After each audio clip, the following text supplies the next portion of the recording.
اعوذ بالله من الشیطان الرجیم بسم الله الرحمن الرحیم. ګرانو ملګرو، دا زمونږ د متلونو دریم پروګرام دی او دا ځکه چې دا نور متلونو نه هم خلک خبر شي. اوس مونږ چې دا کم خولي دي د هغې نه به خبرې بیا به دې نه نه خبر، نو په دې وجه مونږ وایو چې دا متلونو دا سلسله لږه جاري وساتو. نو وخت مو ډېر نه لمه، راځو خپل سبق له. دا متل دی ډېرې خولې ډېرې خبرې. مطلب دی چې یو کار وشو، اوس خلک لګیا دی، هر څوک د خپله خپله خبره جوړوي. نو چې څومره خولي نو دومره به خبرې مختلفې.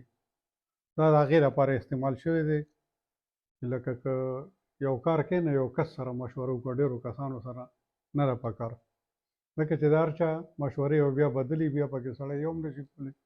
د هغې لپاره دا ډېرې خولې ډېرې خبرې. بل متل دی شره ظاهر ګوري. مطلب دی چې حقیقت چې څه وي که نه نا به وي. اوس داسې یو کار شوی وي چې هغه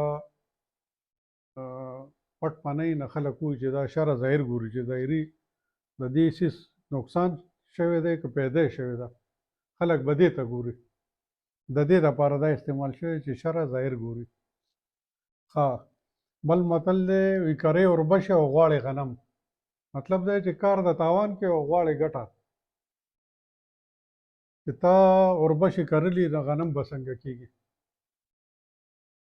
چې څه کار دې کړی، که ښه دې کړي یا نه ښه به کېږي، که بد دې کړي نو بد به کېږي. دا د هغې دپاره دی کرۍ وربشې او غواړې غنم. بل متل دی لال په ایرو کې نه پټېږي. چا کې څه خوبي هغه به ټولې دنیا ته ښکاري. هغه که ډېر خلک هم ووایي چې یاره دا نه نه نه، خو چې هغه کې څه کوالټي، هغه کې څه فایدهمند کار وي نو هغه بیا د چا نه پټېږي نه، هغه به لکه انور ښکاروي. دې ته وایي لال په ایرو کې نه پټېږي. د لال خپل چمک وي. ښه، بل متل دی مار خوړلی د پړي نه هم یارېږي. یو سړی دی هغه په یو ځای کې تندک خوړلی دی، نه که بیا په سمه لار روان وي نو هم به خیال کوي داسې نه دلته چېرته کندې کپرې نه وي تندکونه خورمه. او یا په چا باندې چا اعتبار کړی، پیسې ورکړي، هغې ته خوړلي، نو هغه بیا که سم سړي له پیسې ورکوي نو هم زړه نه شي کولی چې دی رانه ونه خوري. دا د هغې لپاره استعمال شوی چې مار خوړلی د پړي نه هم یارېږي. چې څوک مار چیچلي هغه ته بیا پړی مار ښکاري. ښه، بل متل دی نه د دین شوې نه د سادین شوې. مطلب دی چې تا نه د ځان دپاره ښې او نه د بل دپاره ښې. چې ستا څه خیر نشته که نه، نو دې ته وایي نه د دین شوې نه د سادین شوې. سادین پټو ته وایي او دین ته وایي، لکه د ځان پیدا هم نه او د بل د پیدې هم نه. دا د دغې دپاره استعمال شوی. بل متل دی الوتې مارغه بیا په لاس نه راځي. یو کار وشو، مطلب دی چې ما وکړو دنیا ته پته ولګېده، بس هغه شوی دی. که ما یو ښه خبره کړي نو هم خلکو ته پته ولګېده، که ما یو بده خبره کړي نو هم خلکو ته پته ولګېده، ځکه چې دا بیا واپس کېږي نه. د دې دپاره وایي الوتې مارغه بیا په لاس نه راځي. لکه موږ وایو چې توکلې لاړې په مخ راځي واپسه. هغه داسې چې سړی اسمان ته توکي نه بیا په مخ راغورځېږي. ښه، بل متل دی پاک اوسه بې باک اوسه. چې تا کې څه غلطي نه وي که نه، نو بس د چا نه یره مه کوه، دا دغه به پکې بیا نه وي. بې باکه اوسه، بې پروا اوسه. او چې ته پاک یې نو ستا اړو ته پروا مه کوه. ښه، بل ته مسلې کوي په خپله پې حملې کوي.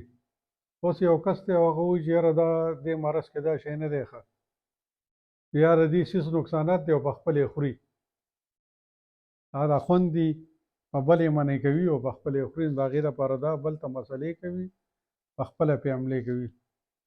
ها، بل متل دی دنیا په امید خوړی شي. دا خو صفا خبره ده چې اسرې امید بنده ته پته وي یو دا به ماله زما دا کار په پیدمن دي زما کار به وشي نو په دې چل به وخت تېرېږي. دې ته وایي دنیا په امید خوړی شي. بل متل دی د کلي وزه خو له نرخه مه وځه. د کلي وزه ځان ملامته کا ځان تاواني کا خو چې پردی حق ونه واخلي. د نرخه مه وځه پردی حق مه واخله. که فرض که مثال په طور په ساده الفاظو کې د یو ساده کس لپاره انپړه کس لپاره چې یو څیز دی تا د هغې نرخ وغورځو نو خو ختم شو که نه د هغې حیثیت ختم شو چې نرخ دې ولې وغورځو.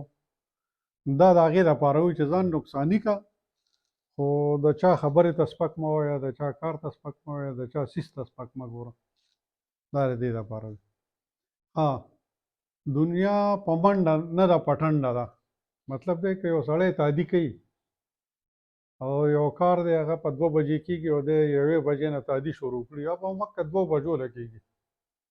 دا په سړه سینه ټنډه وي ښه په آرام په طریقه په یو ترتیب په منډه نه ده په ټنډه ده. بل متل دی په درنو دروند په سپکو سپکه. چې کم سړی عزتدار وي نو هغه به د بل هم عزت کوي او چې یو بنده سپکي نو هلته به د نورو خلکو سپکاوی کوي او ټول به ورته سپک ښکاري. دا د هغې لپاره چې په درنو خلکو به هر څوک درانه وي او په سپکو به هر څوک سپک وي. دا د دغې لپاره استعمال شوی. بل متل دی آینه د چا عیب نه پټوي. دا پښتو کې دی هنداره خو په اوس په متل کې آینه مشهور شوی ما په دې وجه دا ولیکه آینه د چا عیب نه پټوي چې څوک څنګه وي هغه شان به په شیشه کې ښکاري. لکه دا به نه وي که په مخ کې داغ وي نو په شیشه کې به نه ښکاري. دا دغې ته وایي که فرض که تا چا سره ښه کړي د هغې به ښه بدل درکوي که بد دې کړي بد بدل به درکوي. آینه د چا عیب نه پټوي. په حرکت کې برکت دی. یو سړی ناست دی او هغه خوځي نه او وایي کار مې نشته هغه یو کس زیارت ته تللی او دا سوالونه به یې کول یو کال ته راته چې ماله بچي راکړي زامن راکړي. امین جوور ته تپوس وکړو چې تا واده کله کړی هغه ما خو نه دی کړی. بیا به بچي د کوم ځای نه غواړي.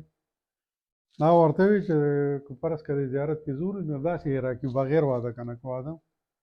دا په حرکت کې برکت دی چې ته حرکت کې نه څه به کېږي. تور په صابون نه سپینېږي.